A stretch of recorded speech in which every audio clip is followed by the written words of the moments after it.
Well, we're back again in the workshop. As you can see, I've pulled one slab out. I've put a couple of spacers in to the mold. I found out earlier today that the mold should be 22 and a half inches, which is what it is on each end.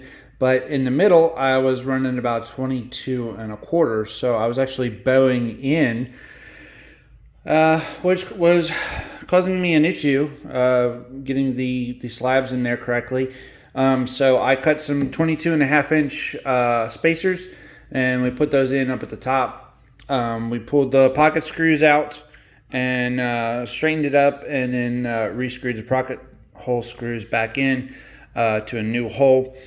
I'm hoping that doesn't cause me any issues inside the mold where, this is going to be the reservoir. So we'll see. Hopefully I don't spring a leak. With it being my first time, I'll definitely be keeping an eye on it.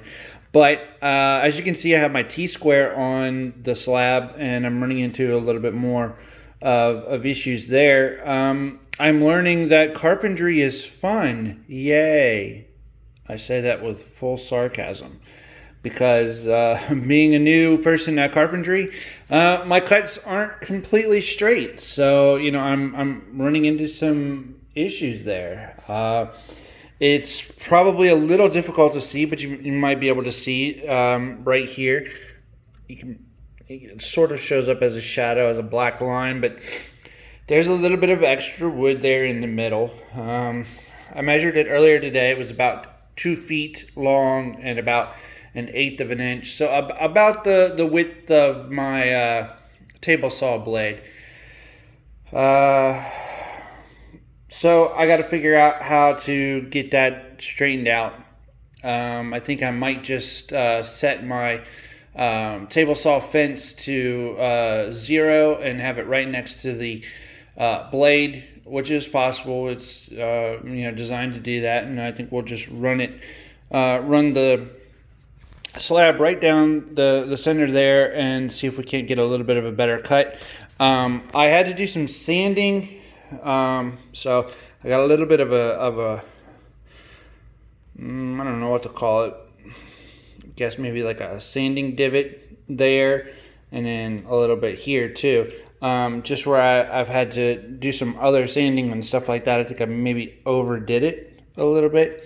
So that's, again, on me, learning mistake. So we're going to get this done tonight because we have epoxy coming tomorrow. And, so Friday's going to actually be the pour. I've scheduled Friday for the pour of the actual river table. I've cleared the schedule. So Thursday I have other things. I have grass cutting, and I'm actually I got a hole to patch in my front door where I took the locks off. I'm gonna Bondo that up, and then sand it down a little bit, and then we're actually going to be painting the front door this weekend, I believe.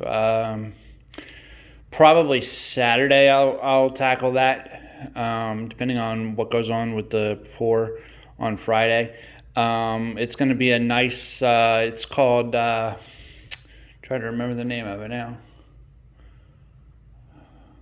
I believe it was called Deep Space Blue is the color of it that I got. It's almost similar to the color of the T-square.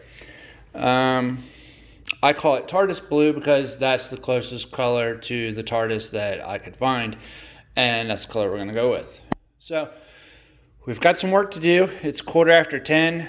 It's probably going to be a late evening, until I can get this shaped up and squared away, for lack of a better term. Yeah, I just made a carpentry pun. So we're gonna get it worked out, and then we're gonna get this this side here. We're gonna get this piece back on the end cap there, and get that taped up tonight too, because I can work on it that way. And I'll just basically tape the outside edge here to make sure, just like I've done along these edges, make sure that we get a nice good seal there so that no epoxy leaks out. Epoxy is expensive and I don't want to waste it.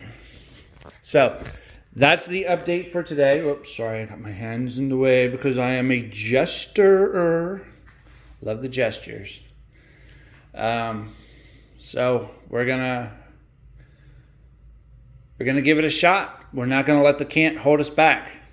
We are going to crush the cant tonight. So that's what we got going on. As soon as I get it poured, I'll give you guys another update and show you what it looks like when it's poured. So till then, stay safe and see you then.